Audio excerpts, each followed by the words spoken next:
This amendment describes the scope of the President's Article 2 authority in a way that I consider far too expansive. Under this amendment, we would be declaring that the President not only has inherent constitutional authority to use force to protect the nation from an attack or threat of an imminent attack, but also to protect against unspecified important national interests. With reference to the concerns about the Biden administration coming forth and saying, I don't have the authorities, in February and June of this year, using Article 2, the President has already struck at Iranian-backed military militia, so I don't think he's going to be hesitant to do that. Embracing such a sweeping claim of presidential authority to use force, including for the purposes of, quote, important national interests, which is an undefined category frequently invoked by the Department of Justice's Office of Legal Counsel without any limiting principle, would represent a significant renunciation of Congress's own war powers prerogatives. The point of this exercise is to remove two outdated AUMS from the books, not to endorse a further tilt towards the executive branch on the use of force issues. And for those reasons, I will oppose the Senator's amendment. Is there anyone else seeking recognition? Senator Merkley. Thank you, Mr. Chairman. I believe that there are two things I have concern with here. One is the solidification of Article 2 power, and the second is essentially inserting an authorization into this resolution. I'm very struck that our second president, John Adams, was very concerned about the French seizing our commercial ships in 1797. And so he sought permission of Congress to respond, and Congress did not act. So in 1798, the following year, he again sought permission of Congress to act, and Congress did act in May of 1798. Our third president, Thomas Jefferson, was very concerned about our commercial ships being seized in the Mediterranean by the Bey, B-E-Y, the ruler of Tripoli. And so he sought permission from Congress, and Congress acted 2 months later to give him that authorization to use our forces to protect our commercial ships. In 1815, President Madison was very concerned about the Regency of Algeria seizing our commercial ships. So he sought congressional action to authorize the ability to respond, and Congress did grant that 2 weeks later. My point here is that in the early phase of the United States, there was great respect for our constitutional requirement for Congress to authorize the ability to use forces. It was very much understood that the Commander-in-Chief directed those forces subsequent to authorization by Congress. We have had a challenge in keeping that line in place, and we had presidents of both parties, Kennedy, Johnson, Nixon, that ignored the need for congressional authorization in Vietnam, led to the 1973 War Powers Act. That tried to strike an arrangement to be able to respond quickly to concerns about our national security, but still embed congressional authority. I'd say to my colleague from Texas that the right thing to do in regard to Iran is to arrange for this committee to have a debate over authorization, a full debate, because it's that important. It's not something that should be put in kind of through an amendment into a completely different bill. It merits a full examination by this committee, any use of force in that manner. And I also would caution that we not be parties to continuing to corrupt the U.S. Constitution by embedding and strengthening the idea that a president has power to act without congressional authorization, and certainly not something as broad as conducting and directing attacks in response to Iran without clear authorization from Congress. Senator Markey.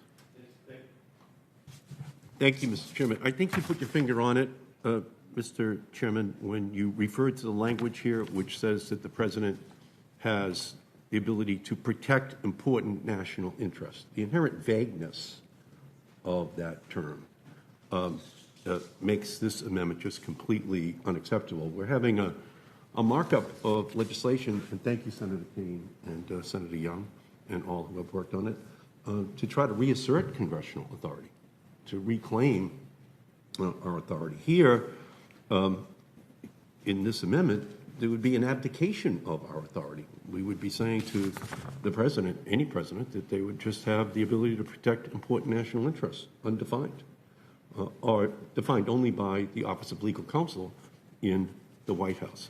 So from my perspective, this is a very dangerous amendment.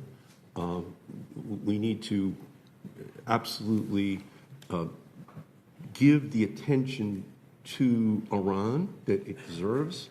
This would be a much too casual and ultimately dangerous way to deal with that subject, especially if the goal is ultimately to ensure that the Congress asserts its powers under the Constitution. So I would urge a no vote on this amendment. Senator Murphy.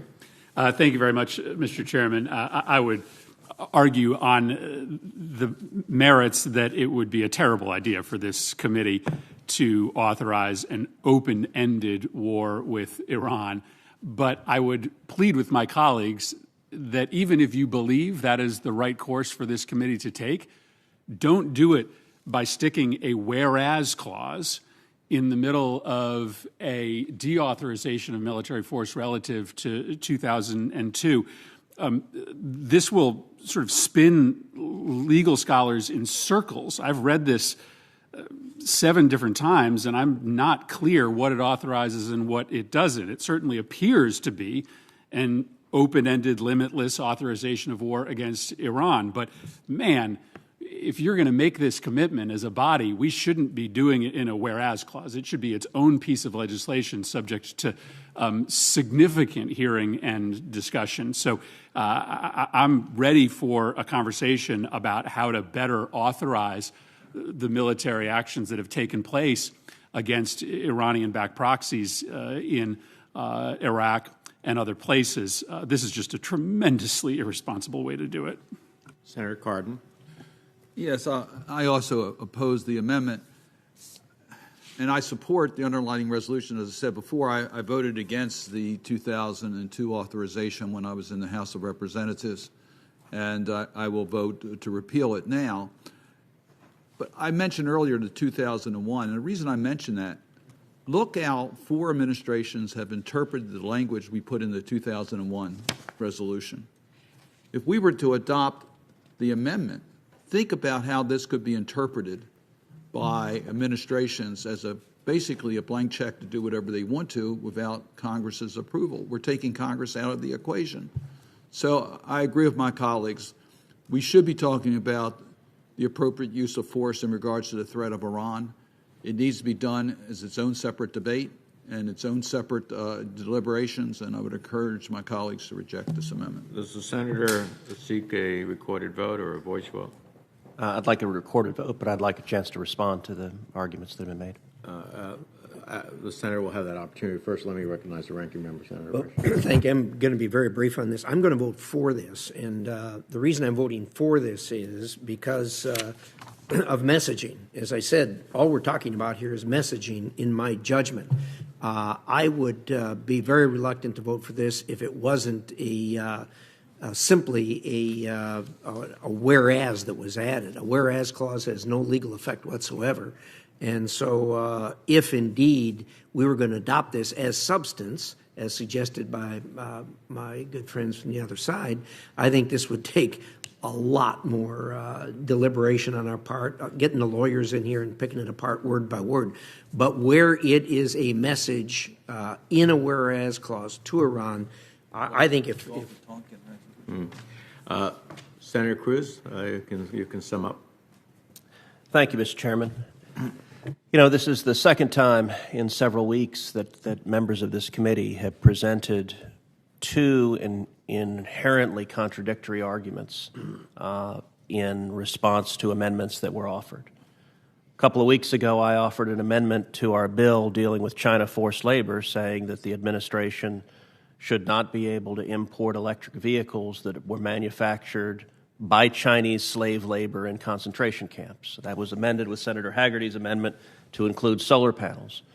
The arguments of members of this committee against that amendment were twofold. Number one, it was unnecessary, that the underlying bill prohibited it already. But number two, that if we added the amendment, it would be a poison pill and destroy the underlying legislation. Now, those two arguments can't both be correct. If it's unnecessary, it's not a poison pill. We're seeing the exact same argument style concerning this resolution. Multiple proponents of this resolution have said that nothing in the repeal of the AUMFs would constrain the ability of the Commander-in-Chief to defend our troops in the field, to act against Iran. Indeed, in the June 14th Statement of Administration Policy, the White House stated that, quote, the United States has no ongoing military activities that rely solely on the 2002 AUMF as a domestic legal basis, and repeal of the 2002 AUMF would likely have minimal impact on current military operations. Likewise, numerous proponents of the repeal have said this would not have constrained the ability of the U.S. government to go after General Soleimani. Again, Senator Young made that argument a few minutes ago. Yesterday in this hearing room, the Biden administration made that argument that you didn't need the AUMF, that Article 2 gave the authority to go after General Soleimani. I will point out the language that numerous Democratic senators have taken issue with is quoted verbatim from the order authorizing going after General Soleimani. It is memorializing those sentiments. If those sentiments are in fact what this committee believes, voting for this amendment should be easy. But I suspect those sentiments are not what the Biden administration believes and not what numerous members of this committee believes. When the previous administration went after General Soleimani and took out the world's most dangerous terrorist, numerous Democratic senators criticized that decision vociferously. And so now we've already seen just a few minutes ago, Senator Merkley argued, well, if we need to respond militarily to Iran, the administration should come to Congress and we should have a debate and consider whether to authorize it. Well, that argument is not consistent with the argument everyone else is saying that Article 2 gives them the power to do it already. And I'll tell you this, the Ayatollah is listening to this debate. Look, if this amendment is adopted, I will vote yes on the underlying resolution to repeal the AUMFs. I want to vote yes. If the amendment is not adopted, I'm going to be forced to vote no. Because the Ayatollah is listening to what's happening. We've been seeing him testing the Biden administration over and over and over again, escalating, raining rockets down on Israel, sending a kidnap team into the United States of America. That's a big damn deal. That is not the act of a friend. And when the Ayatollah hears Democratic senators say, even in the face of hostilities, the administration can't act unless they come back to Congress and we have an endless debate that never happens, I believe that will invite more aggression. I believe U.S. servicemen and women, their lives are jeopardized if the Ayatollah looks at this debate and concludes that the power of the American president is so limited that there will be no response to military aggression. I think we should be very reluctant to use military force, but that doesn't mean you ignore an attack on American citizens. That doesn't mean you fail to defend our servicemen and women, our soldiers, sailors, airmen, and Marines who are in harm's way.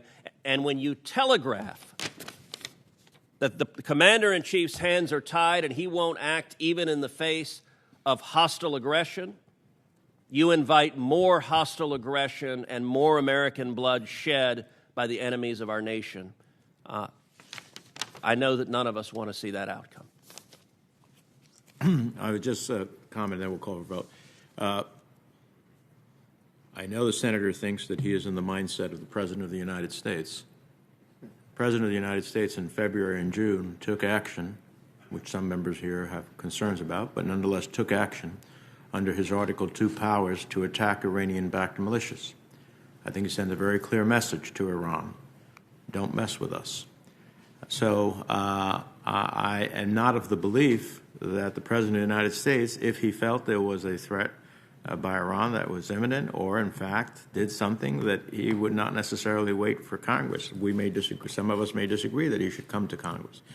But the suggestion that he is neutered by this debate or this amendment, or this resolution, is far from the President's actions to date. So on that, the Senator has asked for a recorded vote, and the clerk will call the roll. Mr. Carton? No. Mrs. Shaheen? No. Mr. Coons? No. Mr. Murphy? No. Mr. Kane? No. Mr. Markey? No? Mr. Merkley? No by proxy. No by proxy. Mr. Booker? No. Mr. Schatz? No. Mr. Van Hollen? No. Mr. Risch? Aye. Mr. Rubio? Aye by proxy. Aye by proxy. Mr. Johnson? Aye by Aye by proxy. Mr. Romney? Aye. Mr. Portman? Aye by proxy. Aye by proxy. Mr. Paul? No. Mr. Young? No. Mr. Barrasso? Aye by proxy. Aye by proxy. Mr. Cruz? Aye. Mr. Rounds? Aye. Mr. Haggerty? Aye. Mr. Chairman? No. The clerk will report.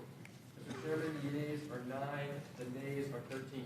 And the amendment is not agreed to. Is there any other member seeking? Mr. Chairman, may I seek recognition? Senator Haggett.